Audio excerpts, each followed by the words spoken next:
On dit toujours en français, lorsque la main donne, la droite donne, il ne faut pas que la main gauche aille, n'est-ce pas? Mais plus souvent, pasteur au comia ou évangéliste, vendredi, tu vas dire à l'aéroport, Arc-en-Ciel et Bimi, nous sommes allés à l'église. J'espère que dans vos programmes, rien n'a été prévu comme une donation. Arrivé à l'église, après prédication et autres, vous avez promis de remettre 2 motos fidèles, de prendre une sœur pour amener à Kinshasa. Pourquoi vous ne pouvez pas faire cela en catimini? Après, vous vous rendez compte, non, voilà, quand même, il y a du talent, je vais faire ceci, mais vous le faites à côté, vous voulez toujours le faire dans la foule. C'est comme si vous avez besoin du buzz, quelque part. Tant que vous avez c'est ça les maca na esprit en Zambie. Ce qui esprit est touché, yo pas ça la likam. Peut-être au cause en 100 $. Esprit en Zambie besoin touché yo au ça likam 100 $, au pesa mutu 100 $. Le ko mbongo c'est la puissance. Yo esa expérience to zana mo. Yo ko lobake na ko sala lobby.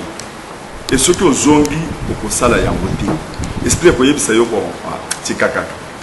Et ça makamsu to salaka. Balamoko touché par le Saint-Esprit et touché dans la église, à ta millier, à ta place où yo sali. Nzamba ta la kamotema intention où yo sali là. Mutumso ako sala kaka bona pembeni mais motema na ye nzamba so content que ça bien té. Nzamba ta la kande intention, ata la action té. Et tant que yo ko sala parce que biso toujours pas problème na Saint-Esprit. Esprit nzamba yebiso que pesa mutuka. Yo le binga na ko pesa peut-être na ko pesa lobi. Au bandi ko bunda siko na nzamba.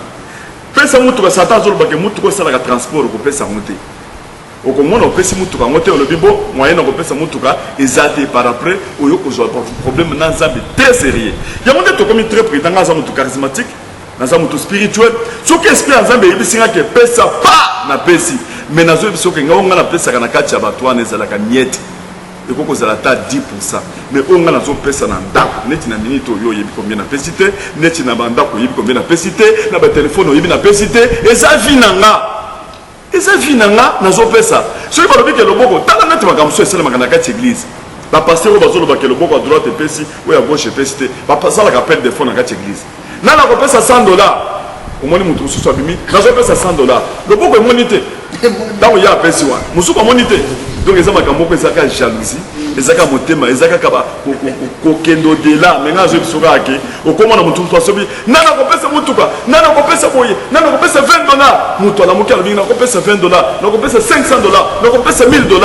Après si dans ta famille bazawana, cela veut dire le boko ya droite et pesi, ya gauche pe et monde. Donc toi tu ka appel des fonds na cette église. Toi tu ka pe bo offrande, ozomo offrande wan. On a moka te bon ko pesa.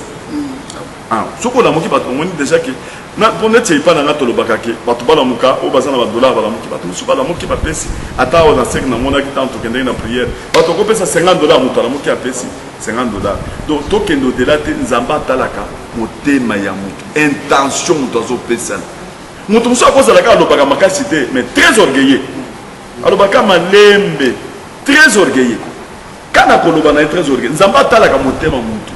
Mais ce que vous avez là, on a intention de mal langue poussé par le Saint-Esprit. Donc il faut que vous ayez une photo qui appelle des photos qui sont montées mes alliés dans la zone où dans la kawana échanger n'en kabundale son nom dans la zone salawana mboka na biso échanger na makama ko pesa liboso na kati ya mboko bato na mapesa mi tukate bato ba pesa moto te moto ezalaki neti eloko moko alix pour na ko pesa mbongo $1 bo ezaki problème et puis moto soka za na moto abandako binate moto soka za na mutuka abandako binate.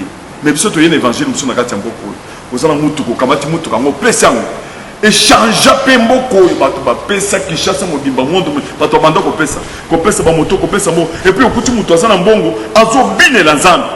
Azo baluka na se, azo mona biloko nyoso pamba. Mais nazo yebisa yo ndeko na nga, je vous dis la vérité, biloko yebiso to salaka. Na kati église ezaneti 10% ata 3%. Mais obiso tozo sala na ndaku na téléphone, on se tozo sala chaque jour et l'équipe belé nzamba yebi motema nanga. Nzamba yebi motema nanga que to sala kapona ko mila kisate, to sala kapona ko sala base ndenge ozolo bate, ko base ngamo ko na zana. Na minute na ko bondela pona yo bando ko bela, bala moko yoki mala. Mais ça jamais ba filmer ba tie. On base msunu nini ko muto ko lembate, o saka base ko pesa ka bato mo ba filmer. Okoya parce que soki ozosala eloko de façon ozosala base bato balandaka okokweya mpo ozosala babase wana okokima na babase. Toutes les questions